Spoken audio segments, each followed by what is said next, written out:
Hidup ini sia-sia tanpa Engkau Tuhan. Malam ini kami ingat betapa dahsyat kasih-Mu bagi kami. Dari sekian banyak orang, Kau memilih kami, Kau menyelamatkan kami. Biarlah Kau menjadi yang utama dalam hidup kami.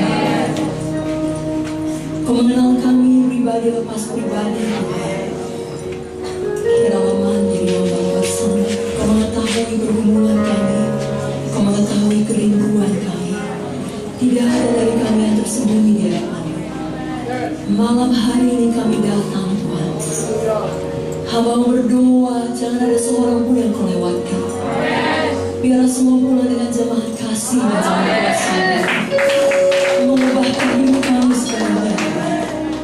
Firman-Mu pada hari ini memberikan kepada kami jawaban. Memberikan kepada kami arahan. Memberikan kepada kami peneguhan. Kami sembah Kau, Tuhan. Kami akan suara kami.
Bapa, di tempat ini hanya Roh-Mu yang bekerja.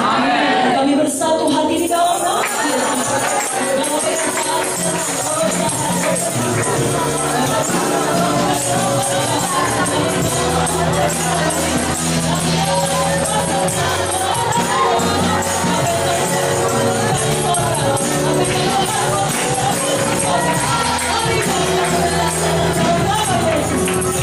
Darah Yesus yang berkuasa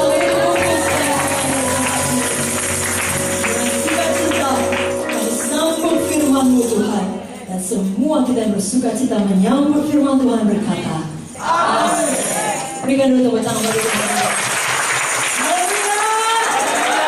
Saudara diberkati. Amin. Mari kita sambut Ibu Gembala kita, Ibu Munte dengan Tuhan. Haleluya, silakan duduk saudaraku.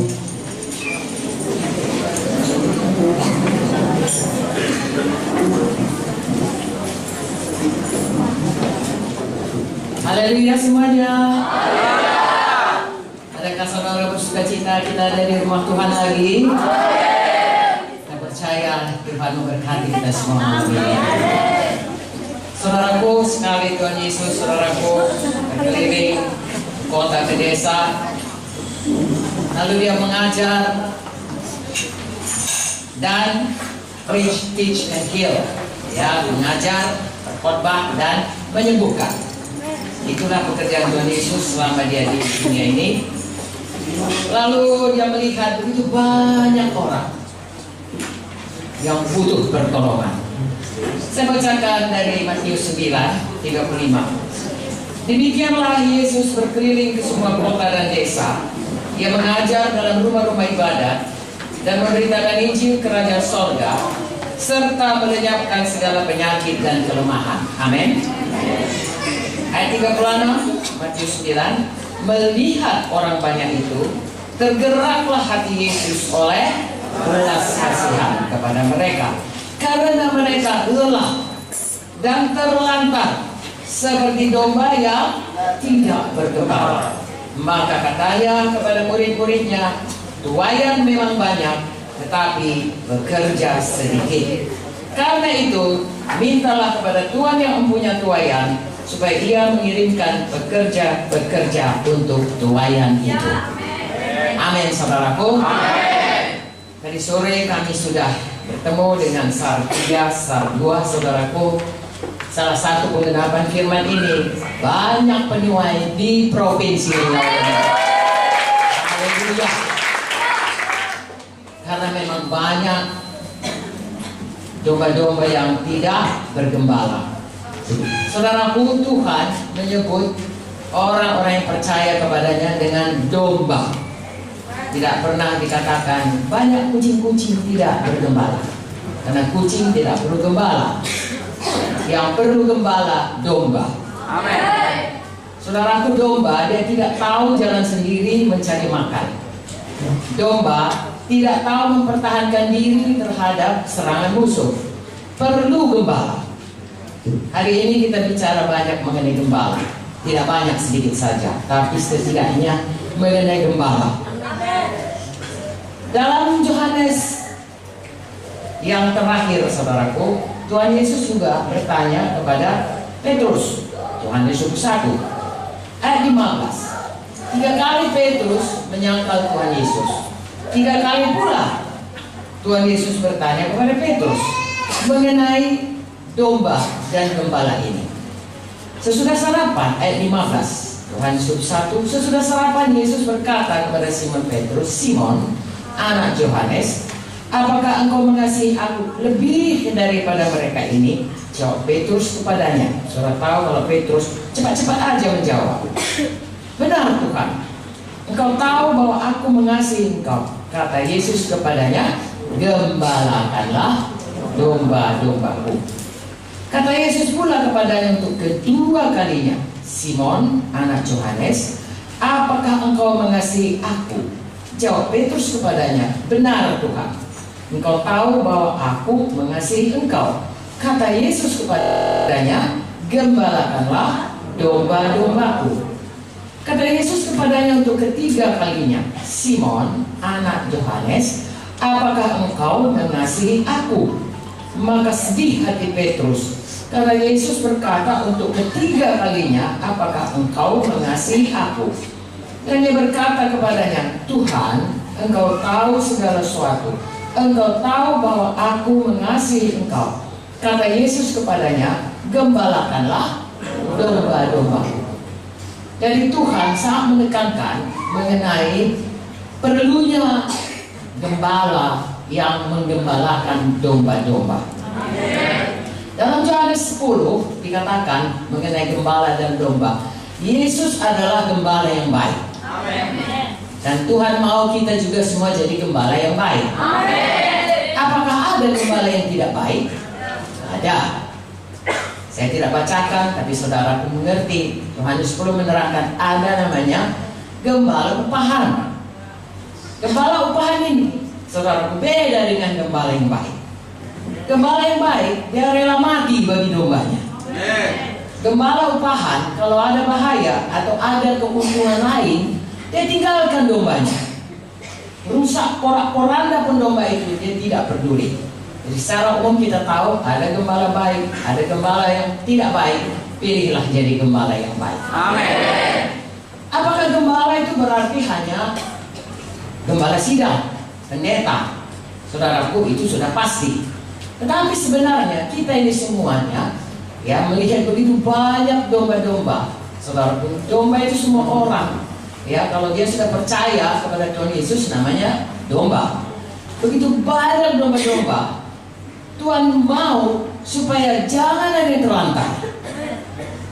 Sebenarnya semua kita harus menjadi gembala. Kenapa? Karena Tuhan menetapkan laki-laki dan perempuan itu menikah. Tentu ada anaknya. Paling tidak dia gembala untuk keluarganya. Katakanlah dia belum menikah, tetapi Tuhan berkata, beritakan Injil, jadikan mereka murid. Kalau seseorang dia sudah menginjil, lalu dia menangkan satu jiwa, jiwa itu akan memperlakukan dia, atau dia harusnya memperlakukan jiwa itu sebagai domba yang harus digembalakan. Siapakah yang paling dekat? Suara siapakah yang dia paling kenal? Tentu yang membawa dia kepada Tuhan. Jadi kalau kita bawa jiwa, patutlah kita gembalakan. Dengan kata lain, semua kita ini bisa jadi gembala. Bahkan haruslah jadi gembala. Supaya tidak ada domba-domba yang terlantar. Haleluya.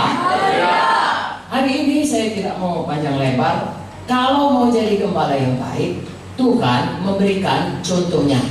Apakah itu? Bagaimanakah itu? Contohnya Tuhan Yesus sendiri.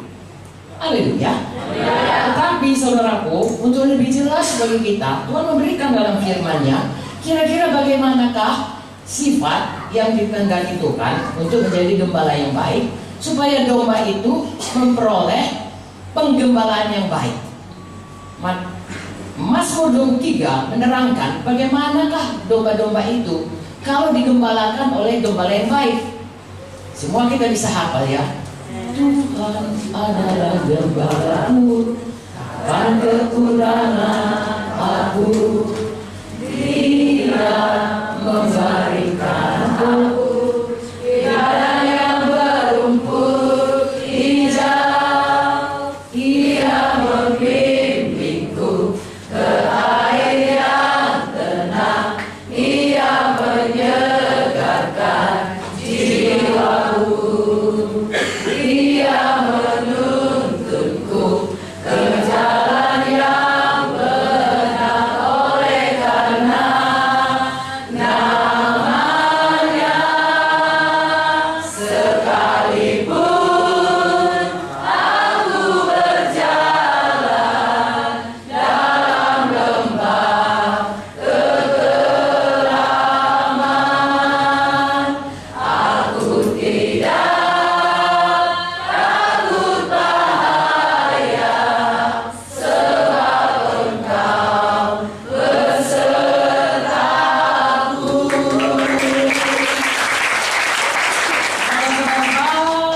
terus ke bawah. Betapa indahnya menjadi domba.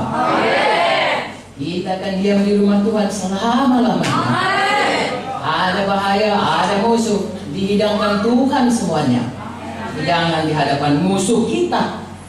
Ya, gadamu tongkatmu menghiburkan aku. Amin, saudaraku.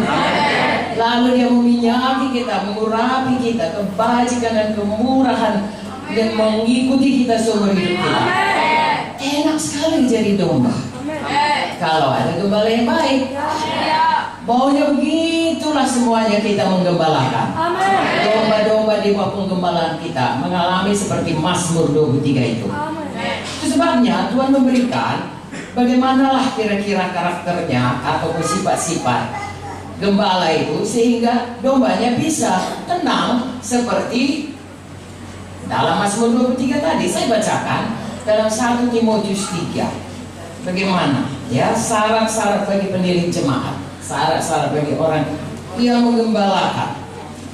Ayat 1, benarlah perkataan ini, orang menghendaki jabatan pendiri jemaat menginginkan pekerjaan indah. Karena itu pendiri jemaat harus seorang yang tidak bercacat, suami dari satu istri, dapat menahan diri, bijaksana, sopan, suka memberi tumpangan, cakap mengajar orang, bukan peminum, bukan pemarah, melainkan peramah, pendamai, bukan hamba uang, seorang kepala keluarga yang baik, disegani, dihormati oleh anak-anaknya. Jikalau seorang tidak tahu mengepalai keluarganya sendiri, bagaimanakah ia dapat mengurus jemaat Allah? Janganlah ia seorang yang baru bertobat, agar jangan ia menjadi sombong dan kena hukuman iblis. Hendaklah ia juga mempunyai nama baik di luar jemaat, agar jangan ia digugat orang dan jatuh ke dalam jerat iblis. Ada syaratnya, tentu saja saudaraku, untuk mencapai karakter ini seseorang harus bertumbuh menjadi dewasa. Amin. Itu sebabnya saya dan saudara, begitu kita selamat, jangan berhenti bertumbuh. Bertumbuh menjadi dewasa supaya Tuhan bisa pakai kita menggembalakan jiwa-jiwa, supaya tidak ada domba-domba yang terlantar. Amin. Haleluya. Kita digembalakan, lalu kemudian kita menggembalakan. Tentunya ini tidak terjadi dalam satu hari, tapi kalau kita sudah melihat atau membaca firman Tuhan ini, mari mengejar hal yang dituliskan Tuhan ini. Amin. Haleluya. Ada orang sudah, katakanlah sudah memperoleh sebahagian, tapi sebagian lagi belum. Jangan tawar hati, jangan kecil hati. Berubah terus, bertumbuh terus, menjadi dewasa, bertambah dewasa, menjadi seperti Yesus. Lalu kita bisa, saudaraku, menggembalakan dengan baik. Haleluya. Saya mengajak kita semua, pertama sekali punya dulu hati yang mengasihi, hati yang berbelas kasihan. Sebab tadi sudah kita baca, maka jatuhlah belas kasihan Tuhan, tergerak hatinya oleh belas kasihan. Itu hati Yesus, saudaraku. Karena kalau kita masih manusia lama, walaupun kita sudah selamat, hati kita ini cenderung selalu untuk egois, mementingkan diri sendiri.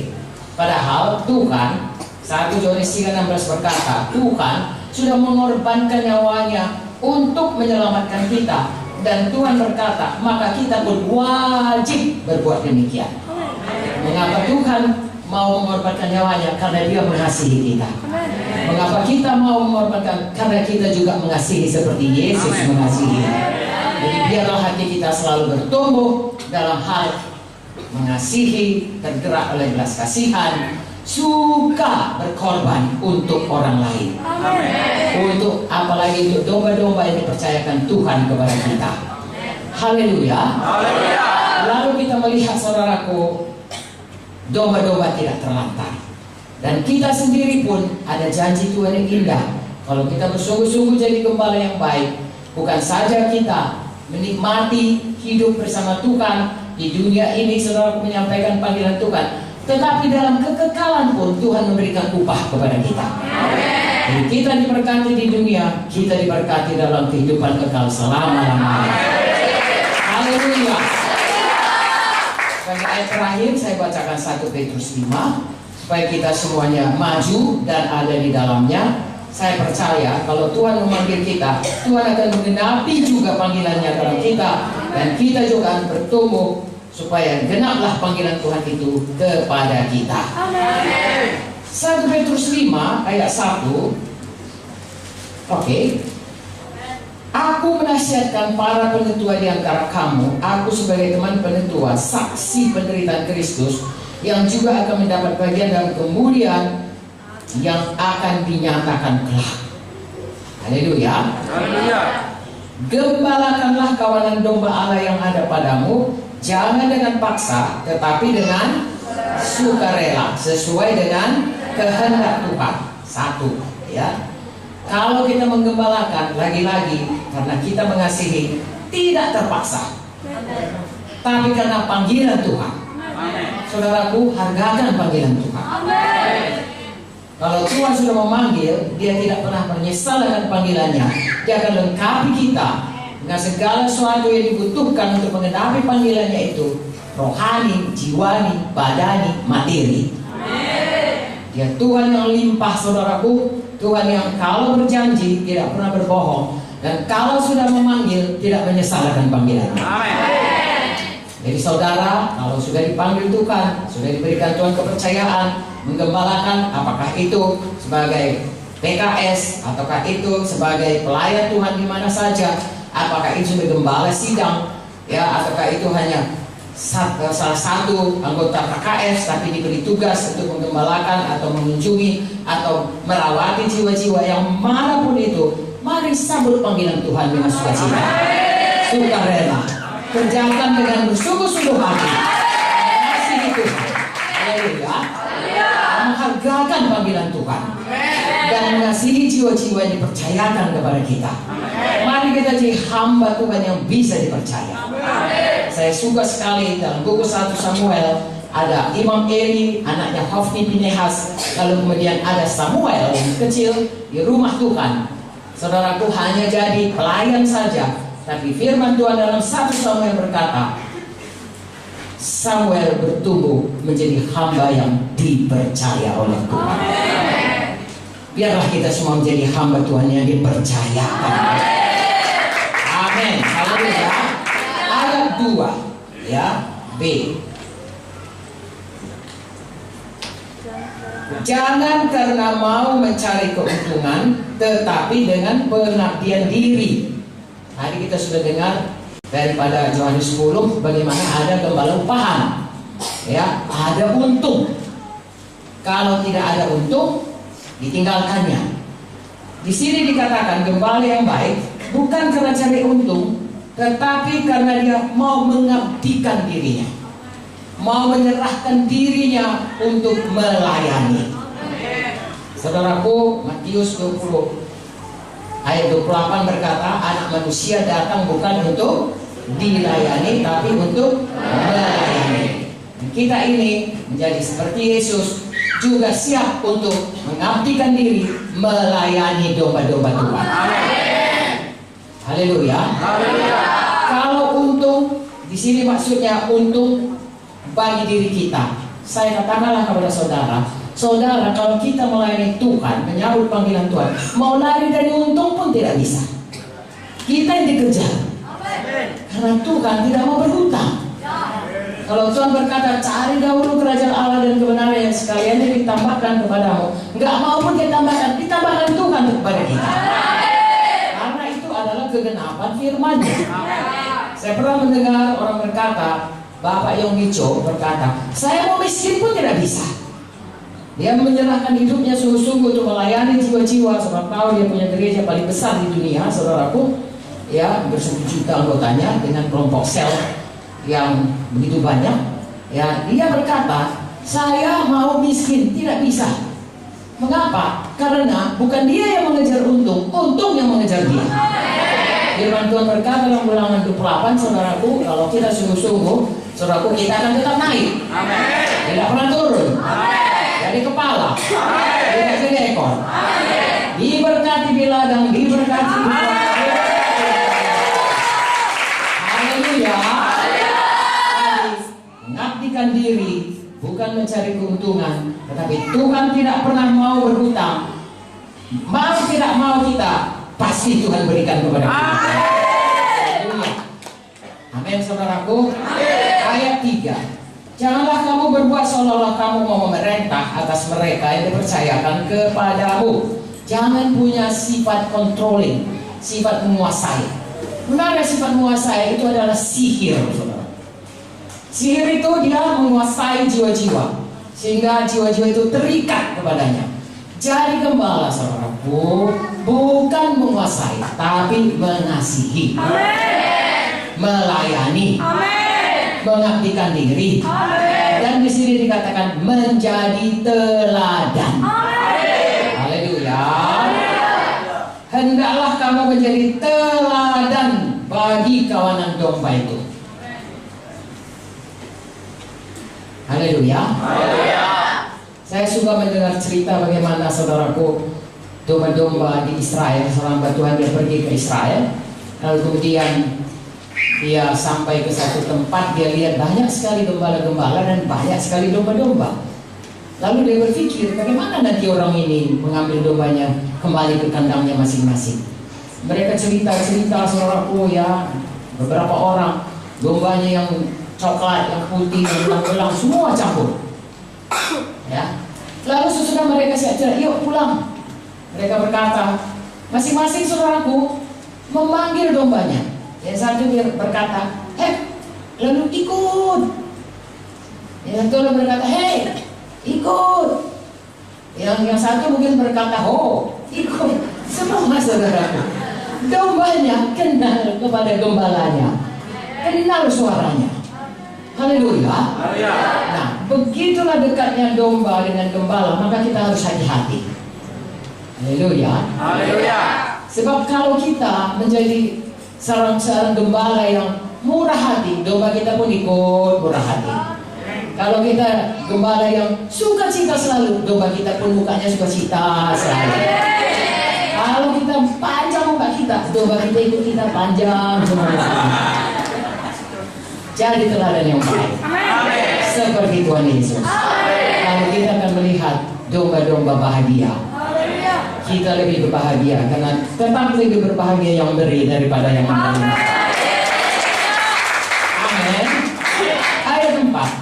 Maka kamu apabila gembala agung datang, Tuhan Yesus, sebentar Tuhan Yesus akan datang. Kemarin saudara bilang apa mereknya, apa bacanya? Perhaps today, mungkin hari ini. Ya, tanda-tanda sudah begitu banyak saudaraku. Ya, baru Lombok gempa, sudah Palu. Ya, dan semua kita tahu kita ini tinggal di atas ring of fire. Di bawah kita ini sekarang api semuanya. Dan kita berkata pulau-pulau akan lenyap, termasuk Indonesia yang terdiri dari kepulauan. Tapi kita sudah lebih dulu dipanggil Tuhan.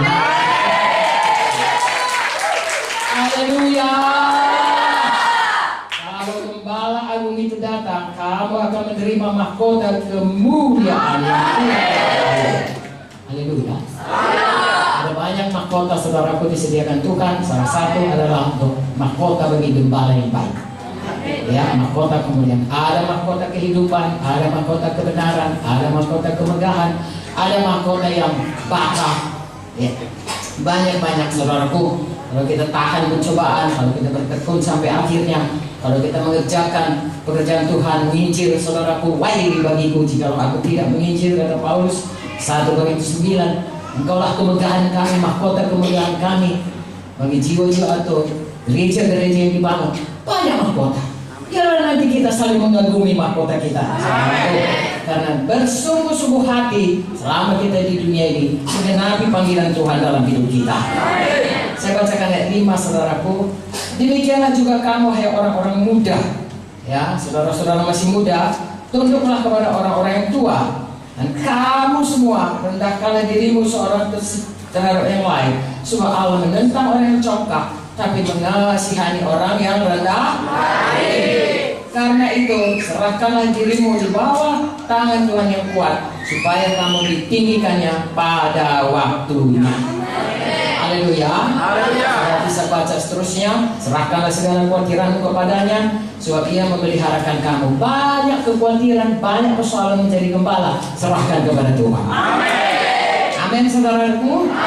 Sadar berjaga-jagalah, lawanmu si iblis berjalan keliling sama seperti singa yang mengaum-ngaum mencari siapa yang dapat ditelannya. Tentu saja kalau saudara jadi gembala menggembalakan jiwa-jiwa, setan tidak senang, dia akan pasti datang mengganggu. Tapi di sini dikatakan ayat 9, lawanlah dia dengan iman yang teguh. Sebab kamu tahu bahwa semua saudaramu di seluruh dunia menanggung penderitaan yang sama. Dan Allah sumber segala kasih karunia yang telah memanggil kamu dalam Kristus kepada kemuliaan yang kekal akan melengkapi, meneguhkan, menguatkan, dan mengokohkan kamu sesudah kamu menderita seketika lamanya. Dan ialah yang punya kuasa sampai selama-lamanya. Amin. Inilah yang mengalahkan dunia. Apakah itu? Iman kita. Haleluya. Kita semua punya iman menjadi gembala yang baik. Angkat tangan kita. Haleluya Tuhan. Kami punya iman semua untuk menjadi gembala yang baik.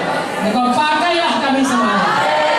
Kami menyerahkan diri kami Tuhan pada panggilan-Mu untuk menggembalakan domba-domba-Mu. Semua kami Tuhan bersungguh-sungguh hati menjadi gembala yang baik di dalam mahkota kemuliaan,